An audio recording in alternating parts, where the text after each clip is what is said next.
कांग्रेस सांसद दीपेंद्र हुड्डा ने हरियाणा विधानसभा चुनाव को लेकर बड़ा आरोप लगाया। उन्होंने कहा कि जैसे जैसे वोट चोरी की परतें खुल रही हैं, ये स्पष्ट हो गया है कि मुख्य चुनाव आयुक्त ज्ञानेश कुमार बीजेपी के सबसे बड़े पन्ना प्रमुख हैं। दीपेंद्र हुड्डा ने कहा कि हरियाणा में भाजपा ने जनमत चोरी कर सरकार बनाई है। उन्होंने सवाल उठाया कि जो कांग्रेस बैलेट पेपर की गिनती में 76 सीटों पर आगे थी, वो मशीन खुलते ही 37 पर कैसे सिमट गई।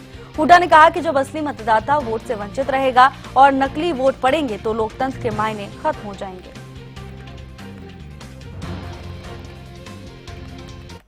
तो ये सारे तथ्यों के साथ, मुख्य प्रमाणों के साथ राहुल गांधी जी ने जो ये सारी बात देश के सामने रखी है, ये साबित हो गया है कि मतदाता सूची में बड़े पैमाने पर चुनाव आयोग के साथ मिलीभगत करके भारतीय जनता पार्टी ने लाखों वोटों की हेराफेरी करने का प्रयास किया। हरियाणा में लाखों ऐसी वोटें बनाने का कार्य किया गया जिन पर प्रश्न चिन्ह लगा। कहीं ना कहीं जो मुख्य चुनाव आयुक्त है ज्ञानेश कुमार जी, वो मुख्य चुनाव आयुक्त ना होकर भारतीय जनता पार्टी के मुख्य पन्ना प्रमुख की भूमिका में कहीं ना कहीं आज प्रश्न चिन्ह लग रहे हैं। तो ये एक स्थिति आज आई है।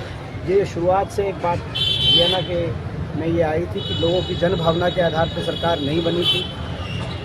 नायब सैनी जी की अगर हम शब्दावली में कहें तो ये व्यवस्थाओं के से मैंडेट और मैनेज रूप से सत्ता में भाजपा काबिज हुई। साम दाम दंड भेद का व्यापक दुरुपयोग किया गया, यंत्र मंत्र तंत्र का प्रयोग किया गया और चुनाव आयोग से मिलीभगत करके चुनाव के रिजल्ट को मैनेज करने का कार्य भारतीय जनता पार्टी ने किया हरियाणा के अंदर।